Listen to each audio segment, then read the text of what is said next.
السلام عليكم ورحمة الله تعالى وبركاته. إخواني الأعزاء، اليوم سنتحدث عن المغربي سفيان رحيمي، والذي واصل تألقه رفقة فريق العين الإماراتي، حيث أنقذه من الهزيمة أمام نادي الشارقة لحساب الجولة العاشرة من منافسات دوري أدنى. ونجح اللاعب رحيمي في تعديل الكفة وقلب نتيجة المباراة بعدما كان العين منهزما بهدفين دون مقابل، حيث تمكن من تسجيل هدفين، الأول في الدقيقة 88 والثاني في الدقيقة 90، لتنتهي المباراة بالتعادل الإيجابي هدفين لمثلهما. وتوجه سفيان بالشكر إلى جماهير فريقه بعد هذا التعادل، وأضاف: أشكر الجماهير على مساندتها للعين، والأهم بالنسبة لنا عدم الخسارة. وأضاف: نحن لم نستسلم، وأعتقد بأننا كنا قادرين على الفوز، حيث أضعنا الكثير من الفرص، وإن شاء الله سيكون القادم أفضل.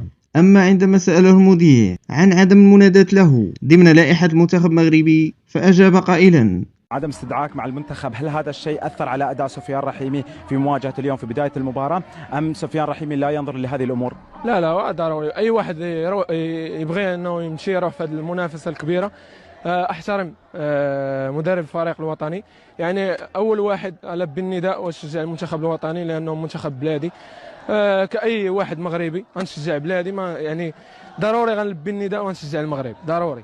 إن شاء الله نشوفك دائما مع المنتخب إن شاء الله يا رب. صراحة تعليق رحيمي عن هذا السؤال كان جميلا، وأبدى احترافية كبيرة، وتقبل الأمر بعفوية، وقال بأنه سيكون أول المساندين للأسود في نهائيات كأس العالم. هذا ما لدينا اليوم، أستودعكم الله أصدقائي الأعزاء، والسلام عليكم ورحمة الله تعالى وبركاته.